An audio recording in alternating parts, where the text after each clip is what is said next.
আমি তো একজন বাবা,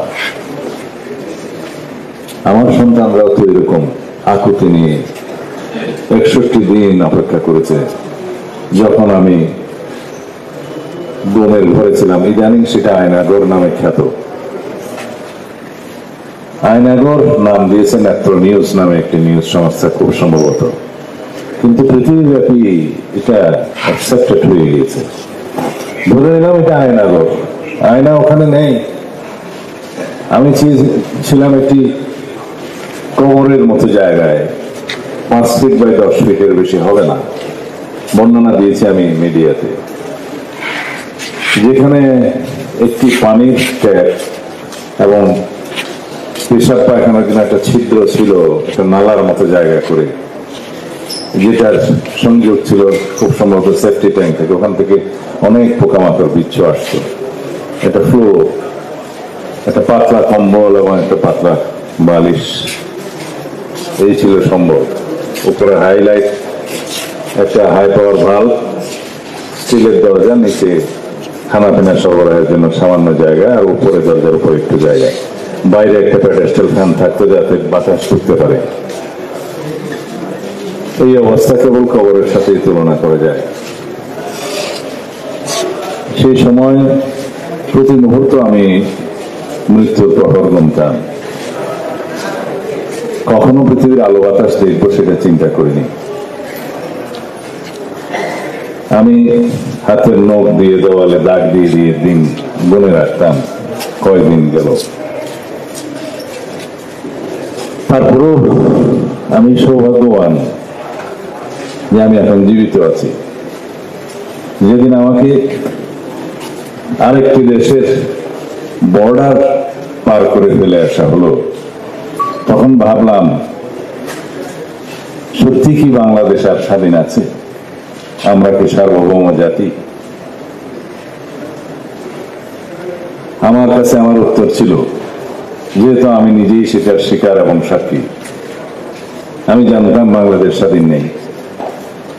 বাংলাদেশের মানুষ তখনো পরাধীনতার শৃঙ্খলে আবদ্ধ হয়নি অফিসিয়ালি। এই বছরে আপনারা বিভিন্নভাবে পরাধীনতার শিকলে আবদ্ধ হয়ে যেতেন পার্মানেন্টলি। তার আগ পর্যন্ত অঘোষিতভাবে আপনারা পরাধীন ছিলেন। এই দেশ পরিচালিত হতো অন্য দেশ থেকে, অন্য দেশের ইশারায়। শুধু লেন্দুর-দর্জির মতো একজন বসেছিলেন এখানে ক্ষমতা আটকে, যে কোনো মূল্যে তাকে ক্ষমতা থাকতেই হবে।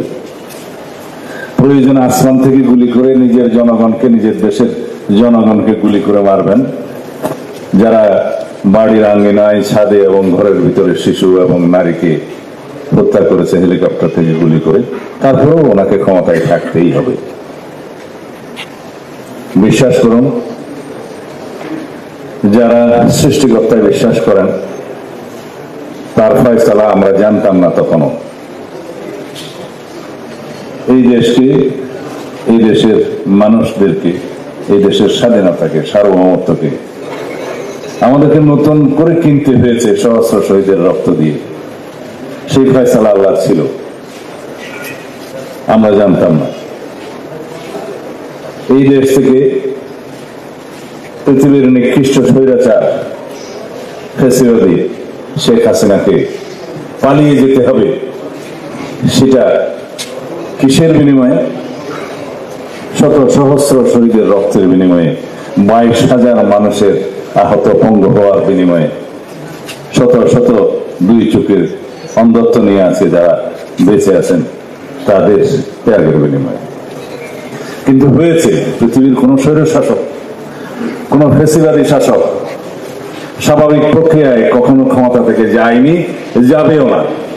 ইতিহাস তা বলে না।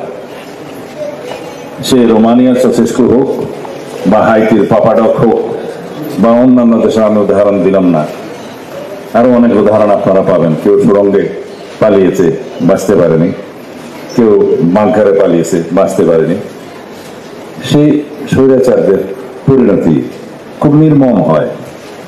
তাদের নিষ্ক্রান্তি, তাদের পতন খুব নিষ্ঠুর হয়। প্রক্রিয়া এক এক রকম হয়, কিন্তু পরিণতি একই দেখেছি ইতিহাসে, তাদের পরিণতি এরকম পাওয়ার কথা ছিল। কিন্তু এখন আমরা এই মুক্ত স্বাধীন নতুন বাংলাদেশে আমরা অপেক্ষা করছি একটি ন্যায় বিচারের, যেখানে গণহত্যার বিচার হবে, যেখানে গুমের বিচার হবে, অপহরণের বিচার হবে, ইলিগাল ডিটেনশনের বিচার হবে। এই দেশে আমরা অপেক্ষা করছি মানবতা বিরোধী অপরাধ আদালতে যে নতুন করে গঠন হয়েছে, সেখানে ইন্টারন্যাশনাল স্ট্যান্ডার্ডের বিচার হবে। সেই বিচারে প্রতিটা ফ্যাসিবাদের, হাসিনার এবং তার দোসরদের প্রত্যেকের বিচার হবে। সেই জন্য আমরা অপেক্ষা করছি এই বাংলাদেশে। আপনারা যারা এখনো স্বজনদের ফিরে পান নাই, তারা তো বটেই, যারা পেয়েছেন তারাও যে ক্রাইম কমিটেড হয়েছে, সেই জন্য আপনারা সেখানে আইনের আশ্রয় নেবেন।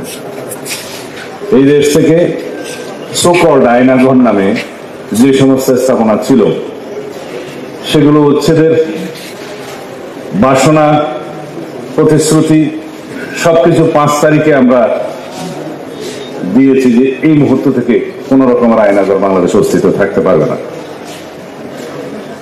18 কোটি জনগণের কণ্ঠ একসাথে মিলে গিয়েছে। আপনারা দেখেছেন কিছু ভিকটিম আয়নাঘরের, তার 6ই আগস্ট মনে হয় বা 7ই আগস্ট মুক্ত হয়েছে, 5ই আগস্টে মুক্ত হয়েছে। বাংলাদেশের জনগণের কঠিন উচ্চারণ সেই আয়নাঘরের রক্ষকদের কাছে গিয়েছে। কিছু কিছু রক্ষক এখন অবশ্য শুধুমাত্র চাকরি থেকে অব্যাহতি দেওয়া হয়েছে, আমরা শুনেছি। একজন আয়নাঘরের হোতা, বাংলাদেশের সবচেয়ে নটোরিয়াস কিলার জেনারেল জিয়াউল হাসান, তাকে কেবল গ্রেফতার করা হয়েছে, ডিটেনশন ইন্টারোগেশন করা হয়নি। ডিবিতে নাম দেখানো, নাম মাত্র রিমান্ডে নিয়েছে শুনেছি। একটি শব্দ এখনো পর্যন্ত স্বীকারোক্তি আসেনি। আমি প্রকাশ্যের জন্য সবাই বলেছি, আমাদের কিসের ভয়? আমরা তো মুর্দা, আমরা কবর থেকে বেরিয়ে আসা মানুষ। আমরা মানুষের অধিকারের জন্য, বাংলাদেশ থেকে চিরতরে গুমের অপসংস্কৃতি বন্ধ করার জন্য আমাদের বাকি জীবন কাটিয়ে দেব। কোন শক্তি, কোন অপশক্তি আমাদের এই কণ্ঠকে স্তব্ধ করতে পারবে না।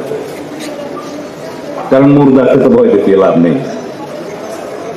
আপনারা যারা এখনো স্বজনদের ফিরে পান নাই, আপনারা তো জিন্দা লাশ, আপনাদের কিসের ভয়? আমরা আমাদের কণ্ঠকে উচ্চকিত রাখবই। আমি এই অনুষ্ঠান থেকে বলছি সরকারকে, সংশ্লিষ্ট সকলকে, যারা গুমের সংস্কৃতির ধারক বাহক এবং যারা গুম করেছে, হত্যা করেছে, তারা কারা আপনারা জানেন। বাংলাদেশের গণতদন্ত হয়েছে মানুষের। এই জিয়াউল হাসান, ডিবি হারুন, মনিরুল, আর কে কে ভাই, বেনজি, মনিরুল, বিপ্লব, মেহেদি, যত আছে, all the bloody criminals, killers, they must be brought to justice immediately. তাদেরকে ইন্টারোগেট করতে হবে। তারা কত মানুষকে গুম করেছে, হত্যা করেছে, তাদেরকে দিয়ে স্বীকার করাতে হবে। সুতরাং আজকে 52 দিন না 55 দিন যাচ্ছে, কই একটিও তো স্বীকারোক্তি আসেনি। বাংলাদেশের ক্যাবিনেট সেক্রেটারি থেকে শুরু করে ডাউনওয়ার্ড যা ছিল তাই আছে। আমরা মাননীয় প্রধান উপদেষ্টা এবং উপদেষ্টাদের বলেছিলাম, এদেরকে বহাল রেখে আপনারা রাষ্ট্র চালাতে পারবেন? জনগণের আকাঙ্ক্ষা আপনারা পূরণ করতে পারবেন? আপনাদের কোন পরিকল্পনা বাস্তবায়ন হতে দেবে এরা? এরাই তো ফ্যাসিবাদের দূষণ। পাবলিক সার্ভিস কমিশন আজকে বোধহয় মিটিং করছে।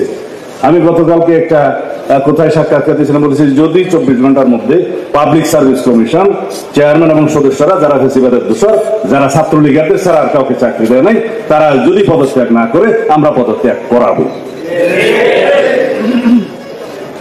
এরকম সমস্ত জায়গায় ফ্যাসিবাদের দূষণরা বসে আছে, আমরা তাদেরকে রেখে তো ন্যায় বিচার পাবো না। তা আমি খুবই উচ্চ কণ্ঠে বলে যাচ্ছি আজকে যে গুমের জন্য যারা দায়ী, যারা গুম করেছে, হত্যা করেছে, তাদেরকে অবিলম্বে গ্রেফতার করুন।